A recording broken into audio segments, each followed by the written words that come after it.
Di dalam penginjilan ada satu paket.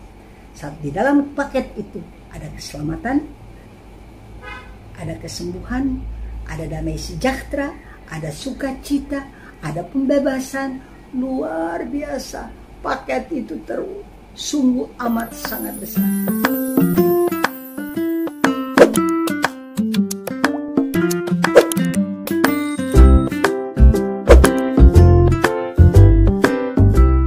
Dan sebagaimana saya renungkan firman Tuhan di dalam kitab Yehezkiel, di mana dikatakan Yehezkiel 36 ayat 25 berkata, Aku akan mencurahkan kepadamu air jernih. Apa itu air jernih? Yaitu firman Tuhan. Dia curahkan kepada kita air yang jernih, yang akan mentahirkan kamu. Luar biasa janji daripada Tuhan.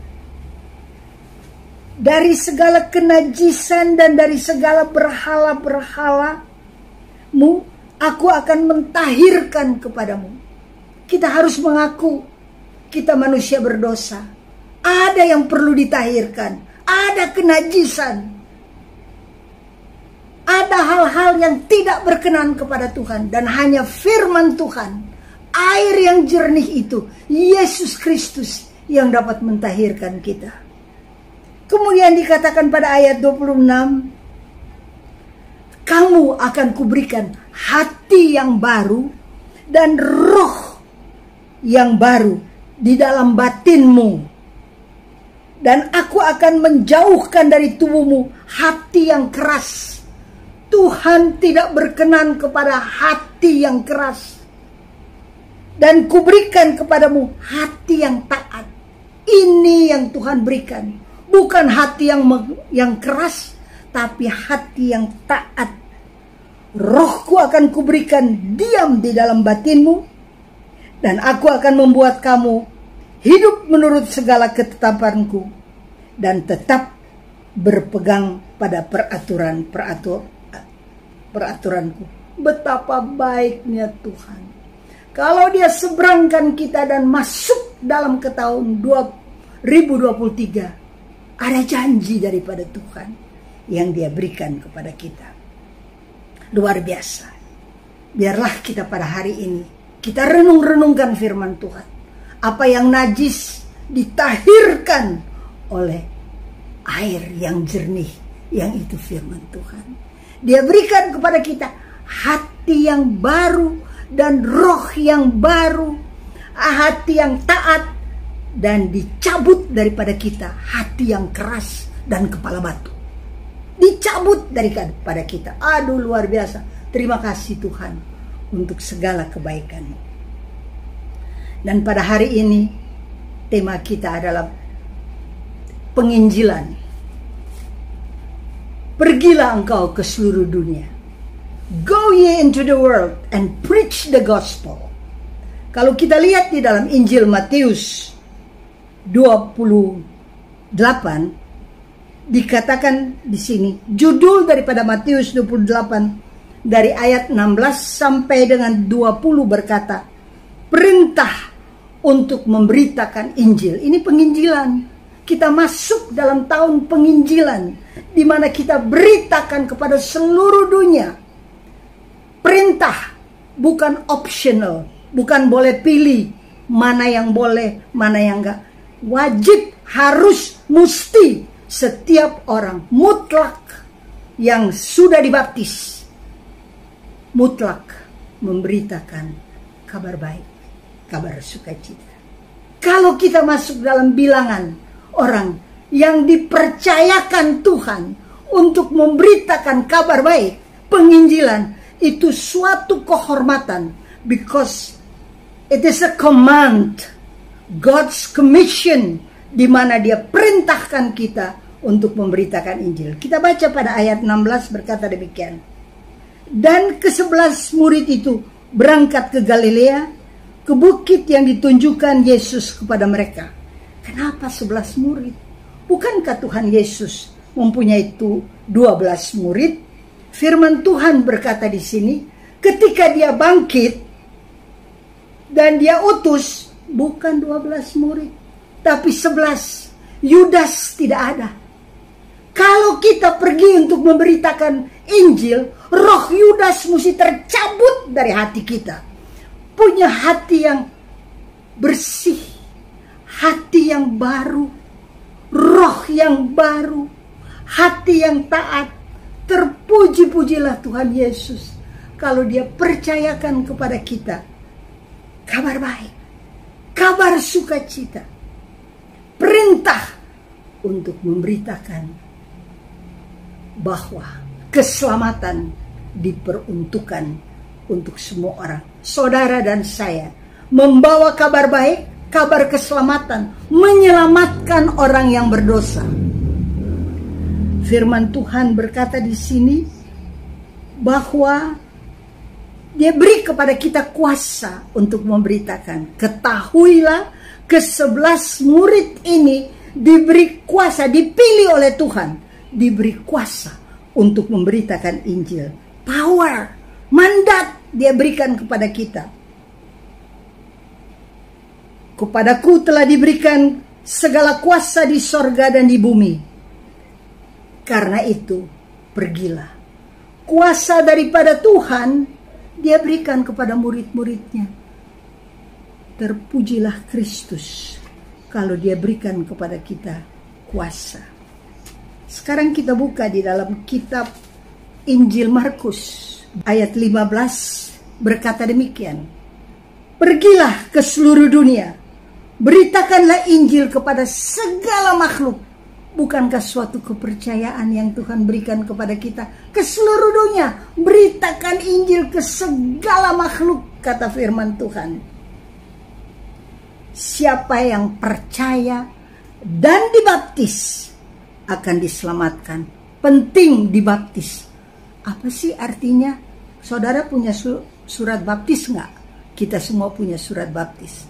Kalau kita dibaptis bukan berarti bukan dosa diampuni, bukan begitu yang dikatakan. Kalau di surat baptis dikatakan bahwa kita diangkat menjadi anak Allah. Luar biasa. Murid-murid Tuhan menjadi anak Allah. Yang kedua dikatakan kita menjadi warga negara surgawi. Warga negara kita itu warga negara surgawi. Ahli waris kerajaan Allah. Luar biasa yang diberikan. Baca di dalam surat baptis saudara. Untuk apa? Untuk menghadirkan surga kepada sesama kita. Ini kepercayaan yang diberikan Tuhan oleh pada murid-murid Tuhan. Kemudian yang ketiga, kita dilantik menjadi warga gereja. Terpujilah Tuhan. Kalau kita bergabung dan berada di dalam gereja Katolik yang apostolik, yang kudus, kita diangkat. Tercatat di dalam surat baptis kita bahwa kita menjadi warga gereja. Kalau menjadi warga gereja, ada tugas yang Tuhan titipkan dan percayakan kepada kita. Sebagaimana dikatakan, pergilah. Jadikan semua bangsa muridku, baptislah mereka dalam nama Bapa dan Anak dan Roh Kudus, dan ajarlah kepada mereka melakukan segala sesuatu yang kuperintahkan kepadamu. Jadi yang kita ajarkan apa yang Tuhan perintahkan, bukan yang kita mau. Ada program. Penginjilan itu program di mana Tuhan ajarkan kepada kita. Kita harus latih orang pengajaran Yesus Kristus. Kita lihat saja di dalam kitab suci apa yang Tuhan lakukan. Kalau kita lihat, luar biasa, Tuhan itu terlalu baik. Amat sangat baik. Sangat baik. Terima kasih Tuhan. Engkau percayakan kepada kami untuk memberitakan kabar sukacita, kabar baik. Setiap orang yang menerima Yesus sebagai Tuhan dan Juru Selamat, ya, yang tercatat di dalam firman Tuhan, mereka berhak masuk di dalam kerajaan sorga. Mengapa mereka berhak? karena dosa mereka ditanggung oleh Yesus Kristus. Ketahuilah, selagi kita berdosa, Tuhan sudah selamatkan kita. Karena begitu besar kasih Allah akan dunia ini, sehingga Dia mengaruniakan anaknya yang tunggal, supaya setiap orang yang percaya kepadanya tidak binasa, melainkan beroleh hidup yang kekal. Make it personal. Karena begitu besar kasih Allah akan Esther, sehingga Dia mengaruniakan anaknya yang tunggal, Yesus Kristus, supaya Esther tidak binasa, melainkan peroleh hidup yang kekal. Selagi aku masih berdosa, Tuhan sudah sayang. Tuhan sudah siapkan keselamatan. Saya belum kenal Dia, Tuhan sudah siapkan keselamatan. Jadi kalau saat ini kita diselamatkan dan hidup di dalam keselamatan, we're living in His finished work, di mana Dia berkata, sudah selesai. Dia menyelesaikan bagi kita. Kalau Alkitab berkata di dalam kitab Yesaya, kita lihat dalam kitab Yesaya bahwa ganjaran yang mendatangkan keselamatan bagi kita ditimpakan kepada Yesus Kristus, dan oleh bilur-bilur Kristus kita menjadi sembuh. Semua hukuman, semua kutuk, semua kesalahan kita ditimpakan kepada Yesus. Dan sebagai tanda syukur, kita yang sudah dibaptis, yang tidak punya roh Yudas, kita akan pergi dan memberitakan Injil. Sebagai tanda syukur, sekalipun kita hidup 1000 tahun, kita tidak bisa membayar kebaikan Tuhan. Tuhan itu terlalu baik. Betapa Dia percayakan berita sukacita, sorga terbuka bagi orang yang percaya bagi Dia, yang percaya bahwa di dalam Kristus kita diselamatkan. Itu adalah penginjilan. Imago Dei. Apa artinya Imago Dei? Imago Dei, the image of God. Bukankah manusia diciptakan serupa dan segambar dengan Allah? Di dalam Kristus saudara dan saya dipulihkan ketika dosa masuk. Hilang. Gambar Allah hilang pada manusia. Kabur. Tapi di dalam Kristus kita adalah ciptaan baru. Yang lama sudah berlalu. Sesungguhnya yang baru sudah datang. The image of God. Rupa Allah. Citra Allah. Dikembalikan kepada manusia. Luar biasa. Dan ini yang dilakukan di dalam penginjilan, di mana kita cerita supaya setiap orang mengalami Kristus. Bukan cuma tahu tentang Kristus, bukan hanya baca tentang Kristus, bukan hanya hafal ayat tentang Kristus, tapi mengalami Kristus. Itu adalah penginjilan, di mana kita semua, kalau firman Tuhan berkata, para murid dipanggil untuk ada program pengajaran. Itu adalah ajarlah mereka melakukan segala sesuatu yang telah kuperintahkan kepadamu. Ajar itu kita sungguh-sungguh harus latih. Bertahun-tahun saya bersyukur dan berterima kasih. Saya bertahun-tahun masuk di dalam pelayanan penginjilan. Saya latih, saya ajar, beri teladan. Karena ada Roh Kudus yang memampukan saya latih, saya ajar, saya jalan untuk membawa orang supaya dapat mengalami Kristus. Karena saya juga diajar. Saya diajar oleh Pastor Sugiri, saya diajar oleh para imam. Nah, pengajaran yang saya terima, saya estafetkan kepada orang-orang yang saya bertemu. Saya berterima kasih kepada Tuhan. Kita harus punya a teachable heart. Hati yang mau belajar. hati yang mau dengar-dengaran, hati yang taat, hati yang mau menyenangkan hati Tuhan. Let us be God pleasers.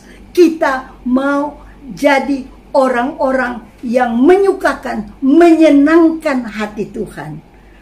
Kalau kita melakukan kabar sukacita, kabar baik, kabar Injil. Dan firman Tuhan berikan jaminan kepada saudara dan saya. Ketahuilah, aku menyertai engkau senantiasa. Sampai akhir zaman Tuhan menyertai kita. Bukan berarti bahwa tidak ada pergumulan. Di dalam ladang penginjilan ada pergumulan, ada tantangan, ada kesukaran, dan di sana iblis bermain luar biasa. Dia mau jatuhkan. Tapi kalau mata kita terarah kepada Tuhan, hati kita taat dan mengasihi Tuhan, maka kita akan melakukan dengan sukacita. Lihat para rasul, bagaimana mereka memberitakan Injil, bagaimana mereka penginjilan. Tidak gampang. Ada dicambuk, ada dipenjarakan, ada disakiti. Sekarang kita tidak dicambuk, mana ada cambuk. Tapi mengalami kesukaran, dicambuk oleh sesama, dicambuk oleh keadaan, dicambuk. Jadi kita harus terima karena Tuhan berkata, aku menyertai engkau senantiasa sampai akhir zaman. Dalam pemberitaan Injil, dalam penginjilan, ada cambukan-cambukan akan kita alami. Diterima, ada yang tidak diterima, ditolak. Kami pernah mengalami, kami sudah tiba di satu tempat, ditolak, harus berangkat. Tidak diterima, tetap kami lakukan apa yang Tuhan suruh. Kalau kami harus menginap di satu tempat, kami tinggal di situ. Dan sampai kami pulang, kami akan keluar dengan hati yang sukacita. Karena jiwa-jiwa dimenangkan bagi Yesus Kristus. Itu adalah tugas para murid. Para murid yang telah ditahirkan, yang diberikan hati baru, diberikan roh baru, diberikan hati taat, dan hati yang tunduk. Dan di dalam hati kita, dijauhkanlah daripada kita mempunyai roh Yudas yang mengkhianati. Cabut, tidak boleh ada itu. Makanya Tuhan hanya beri pada 11 murid, dia berikan.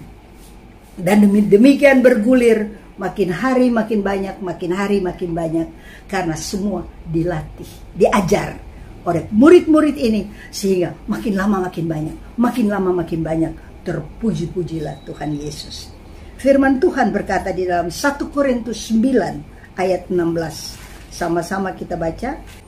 Karena jika aku memberitakan Injil, aku tidak mempunyai alasan untuk memegahkan diri. Orang yang memberitakan Injil gak sombong, gak bisa sombong.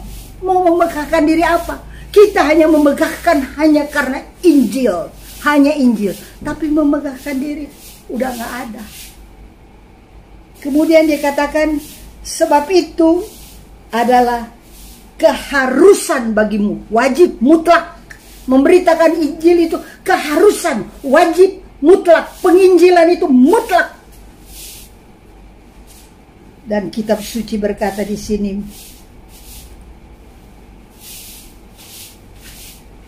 celakalah aku jika aku tidak memberitakan Injil. Serem gak? Jikalau kita tidak membawa kabar baik, kabar sukacita, sorga terbuka bagi orang berdosa, karena pengorbanan Yesus Kristus sudah ditanggung semua dosa, kutuk, kesalahan, kejahatan, semua telah ditanggung, maka berhak masuk ke sorga. Itu berita Injil, kabar baik bagi semua orang. Dipercayakan kepada kita memberitakan kabar baik. Ada kabar sukacita, ada kabar keselamatan, ada jalan keluar bagi mereka yang tertekan, depresi, berdosa, merasa tertuduh terus-menerus. Ada kabar baik, Yesus datang dan dia adalah jalan, kebenaran, dan hidup.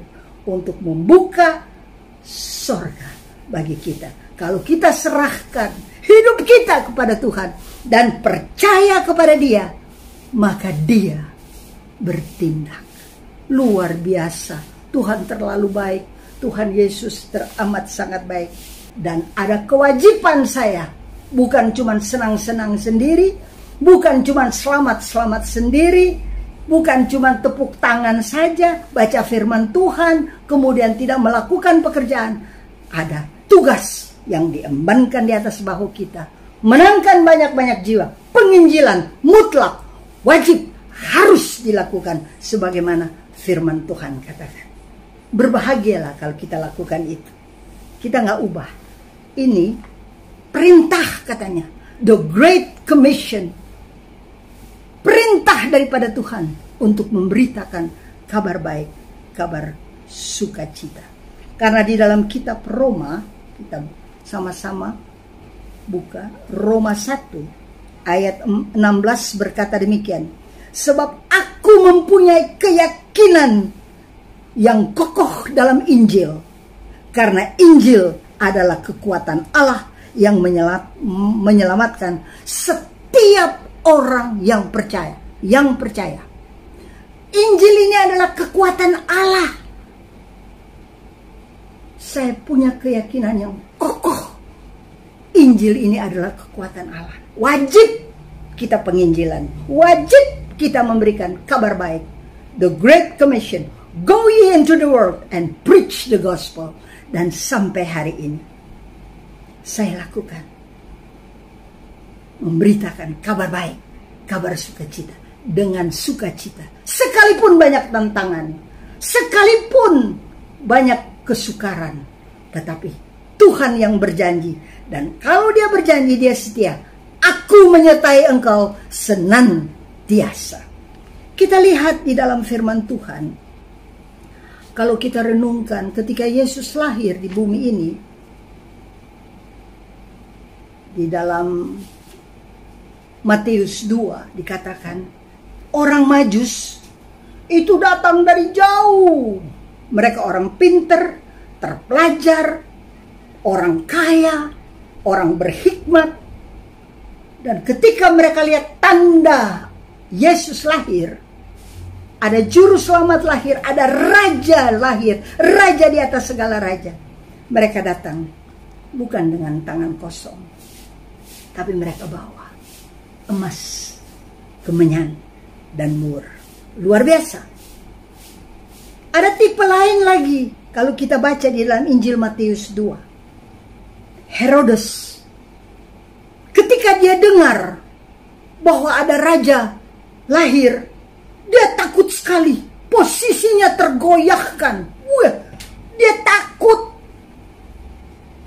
Dan apa yang dia lakukan? Dia berkata kepada orang Majus, pergi, selidikilah. Dan kalau kamu ketemu dia di mana, bilang sama saya. Karena saya mau datang untuk menyembah dia. Dia berdusta, berbohong. Memerintah dalam keadaan dusta dan bohong. Kemudian kita lihat imam pada saat itu, kata firman Tuhan, dipanggil oleh Herodes. Imam kepala, semua imam kepala. Dan ahli Taurat bangsa Yahudi. Diminta keterangan dari mereka. Di mana ini Mesias yang lahir? Mereka berkata, di Bethlehem di tanah Yudea. Hafal ayat. Tahu, melayani tiap hari. Hafal. Baca kitab suci. Tapi perhatikan. Imam-imam kepala ini. Dan ahli Taurat. Tidak pernah datang menyembah Tuhan. Tidak pernah. Orang Majus datang menyembah. Herodes tidak pernah menyembah. Imam kepala dan ahli Taurat tidak pernah menyembah. Tapi yang menyembah siapa? Para gembala. Saudara bisa baca. Mereka cepat-cepat ketika dengar kabar sukacita. Mereka cepat-cepat datang pada Yesus. sujud menyembah sama seperti orang Majus. Dijauhkan daripada kita menjadi seperti Herodes, suka berbohong. Dijauhkan daripada kita seperti imam-imam kepala, ahli Taurat, orang Farisi, tidak pernah datang menyembah. Bahkan kalau kita baca di dalam kitab suci, mereka lah yang menghantar Yesus naik ke atas kayu salib. Bukan orang kafir loh yang menghantar Yesus naik ke kayu salib, dan orang rohani. Dijauhkanlah daripada kita. Tahu banyak, hafal banyak ayat, melayani, tapi tidak sujud menyembah kepada Tuhan. Biarlah kita dibersihkan dengan air yang murni firman Tuhan. Dan kalau ada kesalahan pada kita, bertobatlah, minta ampun. Tuhan, ampuni saya, ada kesalahan pada saya, ada bohong di mulut saya, ada keras kepala pada saya, ada hati yang tidak taat pada saya. Kita minta ampun supaya kita bersih di dalam pelayanan dan tidak ada roh Yudas pada kita, karena kita masuk di dalam pekerjaan yang mulia, memberitakan Injil, memenangkan banyak-banyak jiwa bagi Yesus Kristus Tuhan.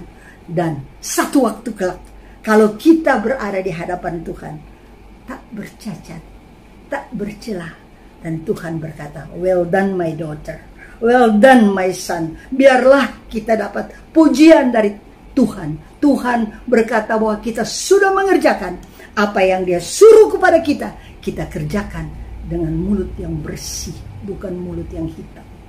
Bibir yang bersih, bukan bibir yang hitam. Kita datang kepada Tuhan, menyembah Dia, memuji Dia, bersyukur. Inilah pekerjaan yang kami lakukan selama ini. Kesalahan, dosa sudah Engkau tanggung di atas kayu salib. Terima kasih. Dan Engkau berkata, sudah selesai. Saudara, di dalam pelayanan penginjilan saya melihat orang sakit disembuhkan. Penginjilan itu satu paket. Satu paket. Di mana kita lihat di dalam kitab suci, Tuhan itu, Matius 4, kalau kita lihat sama-sama, kita baca di Matius 4 ayat 23 berkata demikian. Yesus berkeliling di seluruh Galilea. Ia mengajar dalam rumah-rumah ibadat dan memberitakan Injil kerajaan Allah, dan memberitakan Injil kerajaan Allah serta melenyapkan segala penyakit dan kelemahan di antara bangsa. Siapa sih yang gak sakit? Siapa sih yang tidak punya kelemahan? Yesus datang, itulah kabar baik. Dia datang, dia berkeliling di seluruh kehidupan kita. Dia keliling, dia beritakan kabar baik. Dalam Kristus ada jalan keluar. Dalam Kristus ada kesembuhan. Dalam Kristus kelemahan-kelemahan kita dilenyapkan, penyakit kita dilenyapkan. Terlalu banyak mujizat terjadi di dalam penginjilan, di dalam pelayanan memberitakan Injil. Biarlah kita sekalian yang berkumpul mendapat kabar baik. Terima kasih Tuhan. Kalau Engkau pilih kami menjadi warga surgawi, Tuhan, terima kasih. Kalau Engkau pilih kami menjadi anak Allah, ahli waris kerajaan sorga, terima kasih Tuhan. Kalau Engkau tempatkan kami di dalam gereja, wadah kami ini gereja Katolik, bukan berarti gereja lain bukan anak Tuhan. Mereka juga kita hormati mereka. Ada gereja Protestan, ada gereja Pentakosta, mereka anak-anak Tuhan. Semua melakukan penginjilan. Biarlah kita saling menghargai, saling menghormati.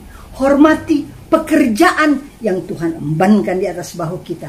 Memenangkan banyak-banyak jiwa bagi Yesus Kristus Tuhan. Menyenangkan hati Bapa di sorga. Terpujilah Tuhan. Kalau di dalam baptis kita, apa yang kita harus lakukan? Adalah kan kita menjadi warga ahli waris, dan kita menghadirkan Yesus, menghadirkan surga bagi setiap orang. Ini kita belajar dari Injil. Kita nggak mampu menghadirkan Yesus. Kita nggak mampu menghadirkan sorga bagi sesama kita. Tapi karena pertolongan Roh Kudus, pengertian yang benar Dia berikan pada kita, pengetahuan yang benar, maka kita berubah dari hari ke hari menjadi murid Kristus yang sungguh-sungguh dibanggakan oleh Tuhan. Di mana satu waktu kelak Dia berkata, "Well done my son, well done my daughter, you've done a good work." Aduh, kalau kita berdiri di hadapan Tuhan dan kita pertanggungjawabkan semua apa yang telah kita buat. Tuhan, terima kasih, Engkau angkat kami menjadi murid-murid-Mu. Dan setiap pekerjaan yang kita lakukan bukan untuk manusia, tapi kita lakukan seperti untuk Tuhan. Sehingga ada sukacita. Dalam pelayanan saya sungguh menikmati. Sudah 45 tahun saya masuk di dalam pelayanan. Mungkin tahun ini sudah 46 tahunnya saya memberitakan Injil. Saya sangat bersyukur. Tuhan, terima kasih. Bukan berarti tidak ada tantangan, bukan berarti tidak ada kesulitan, ada. Tapi saya pegang janji Tuhan. Aku menyertai engkau senantiasa. Kita diciptakan untuk menjadi pemenang, bahkan lebih daripada pemenang. Kita ini victor, bukan victim. Ada orang kan main victim melulu. Kita victor, pemenang. Terima kasih Tuhan. Yang berikan kepada kita kemenangan adalah Tuhan. Terima kasih Tuhan. Suatu kehormatan bahwa kita boleh memberitakan Injil. Melenyapkan sakit penyakit. Saya sudah lihat berkali. Barusan ini kami ada pelayanan di satu tempat. Kemudian ada orang datang, dia berkata, 15 tahun lalu saya nggak punya anak. Dan ibu berdoa. Kemudian saya, ini anak saya sudah besar. Aduh, benar-benar ini pekerjaan Tuhan. Mana bisa sih kita kasih anak orang? Nggak bisa. Itu hanya Tuhan. Beri kemuliaan bagi Tuhan kalau kita terlibat di dalam karya Allah yang kudus dan mulia itu. Di dalam Lukas 4 kita baca bersama-sama. Injil Lukas 4 ayat 18 berkata demikian. Roh Tuhan ada padaku. Kalau roh Tuhan ada padaku, damai di hati. Oleh sebab Ia telah mengurapi aku. Kita minta kepada Tuhan, biar urapan daripada Tuhan ada pada kita. Untuk menyampaikan kabar baik kepada orang-orang miskin. Orang miskin itu, dia tidak mempunyai kekayaan daripada kerajaan Allah. Dia tidak mengerti kekayaan yang Tuhan berikan, damai sejahtera, sukacita, pekerjaan yang Tuhan tempatkan di atas bahunya. Itu kekayaan yang luar biasa. Mari kita ubah orang miskin menjadi kaya dalam Yesus Kristus Tuhan. Dan Ia telah mengutus aku untuk memberitakan pembebasan kepada orang-orang tawanan. Berapa banyak orang tawanan yang kita tertawan dengan depresi, tertawan dengan kesombongan, tertawan dengan sok tahu, tertawan dengan hati yang benci, dengki, iri. Kita minta, kita bebaskan semuanya itu. Karena Tuhan yang mengutus kita. Dan penglihatan bagi orang-orang buta untuk membebaskan orang-orang yang tertindas. Celikanlah mata kami. Bukakan mata kami Tuhan. Agar kami dapat melihat kebesaran dan kemuliaan. Inilah kabar baik, kabar sukacita. Di dalam penginjilan ada satu paket. Di dalam paket itu ada keselamatan, ada kesembuhan, ada damai sejahtera, ada sukacita, ada pembebasan.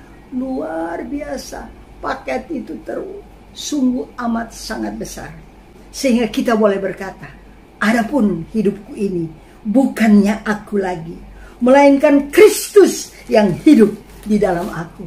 Tetapi hidup yang sekarang aku hidup di dalam tubuh ini karena kita tahu kita punya iman kepada Yesus Kristus.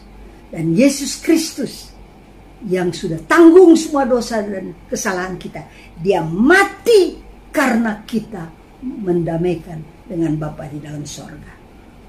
Oh, luar biasa. Saudara bisa baca itu di dalam Galatia 2 ayat 20. Biarlah kita sekalian, semua kita diperbaharui. Ini tahun 2023, diperbaharui dengan air yang jernih, yaitu firman Tuhan. Diberikan hati yang baru, roh yang baru, hati yang taat, hati yang tunduk, yang menyenangkan hati Bapa, dan pergi. Penginjilan itu mutlak. Amin.